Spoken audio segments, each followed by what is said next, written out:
মধ্যপ্রাচ্যে যখন ইরান আর ইসরায়েল নিয়ে উত্তেজনা চরমে, ঠিক তখনই উত্তর কোরিয়া তাদের নতুন প্রজন্মের একটি বড় যুদ্ধ জাহাজ প্রকাশ্যে এনেছে। আর সেই জাহাজ থেকেই ছোড়া হলো শক্তিশালী ক্রুজ মিসাইল। সবকিছু নিজের চোখে দেখলেন উত্তর কোরিয়ার নেতা কিম জং উন। এই জাহাজটির ধারণ ক্ষমতা প্রায় ৫,০০০ টন এবং এটি একটি আধুনিক ডেস্ট্রয়ার শ্রেণীর যুদ্ধ জাহাজ।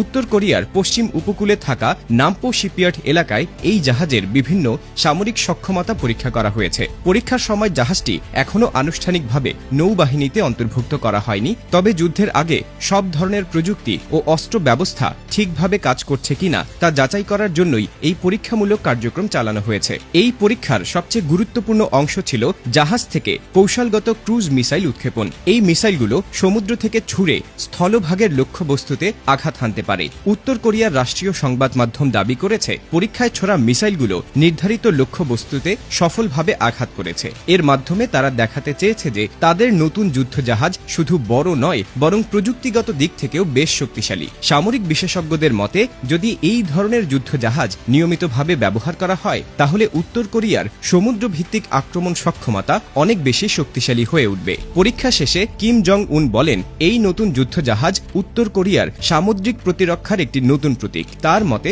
ভবিষ্যতে দেশের নিরাপত্তা রক্ষায় নৌবাহিনীর ভূমিকা আরও গুরুত্বপূর্ণ হয়ে উঠবে। তিনি আরও জানান, শুধু একটি জাহাজ তৈরি করাই তাদের লক্ষ্য নয়, বরং আগামী সময়ে আরও উন্নত প্রযুক্তির যুদ্ধজাহাজ তৈরি করার পরিকল্পনা রয়েছে। এমন পরিস্থিতিতে কিম জং উন প্রকাশ্যে মন্তব্য করেছেন, যে কোনো দেশের ওপর বাহ্যিক হামলা সেই দেশের সার্বভৌমত্বের লঙ্ঘন। তার এই বক্তব্যকে অনেকেই ইরানের প্রতি পরোক্ষ সমর্থন হিসেবে দেখছেন। রাজনৈতিক বিশ্লেষকদের মতে, উত্তর কোরিয়া এই পরীক্ষার মাধ্যমে এক ধরনের বার্তা দিতে চেয়েছে। তারা দেখাতে চাইছে যে আন্তর্জাতিক রাজনীতিতে তাদের অবস্থান এখনও শক্তিশালী। শুধু স্থলভিত্তিক ক্ষেপণাস্ত্র নয়, বরং সমুদ্র পথ থেকেও তারা শক্তিশালী সামরিক সক্ষমতা তৈরি করছে। এর ফলে ভবিষ্যতে যে কোনো সংঘাতে তাদের প্রতিরক্ষা কৌশল আরও শক্তিশালী হতে পারে। আরও একটি গুরুত্বপূর্ণ বিষয় হল, এই যুদ্ধ জাহাজটি কোনো একক প্রকল্প নয়। জানা গেছে, উত্তর কোরিয়া একই শ্রেণীর আরও কয়েকটি যুদ্ধ জাহাজ তৈরির পরিকল্পনা করছে। এমনকি একটি তৃতীয় জাহাজ নির্মাণের কাজও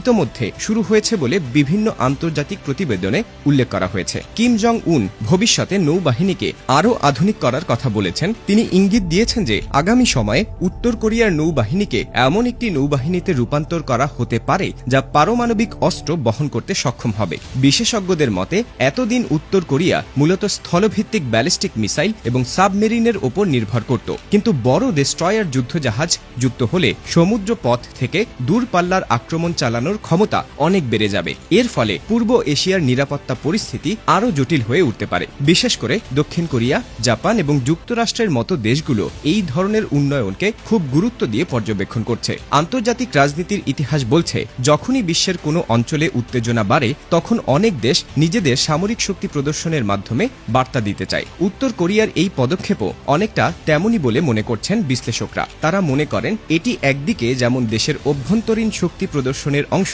অন্যদিকে আন্তর্জাতিক পর্যায়েও একটি কৌশলগত সংকেত। সব মিলিয়ে বলা যায়, মধ্যপ্রাচ্যের উত্তেজনার মাঝেই পূর্ব এশিয়ার উত্তর কোরিয়ার এই সামরিক প্রদর্শন বিশ্ব রাজনীতিতে নতুন করে আলোচনা শুরু করেছে। এখন অনেকেই ভাবছেন, এটি কি শুধুই একটি নিয়মিত সামরিক পরীক্ষা, নাকি ভবিষ্যতের বড় কোনো কৌশলগত পরিকল্পনার ইঙ্গিত? একটি বিষয় অবশ্যই পরিষ্কার, উত্তর কোরিয়ার এই নতুন যুদ্ধ জাহাজ এবং মিসাইল পরীক্ষা আন্তর্জাতিক নিরাপত্তা পরিস্থিতিকে নতুন করে ভাবতে বাধ্য করেছে। আর তাই বিশ্বের অনেক দেশের নজর এখন উত্তর কোরিয়ার পরবর্তী পদক্ষেপের দিকেই।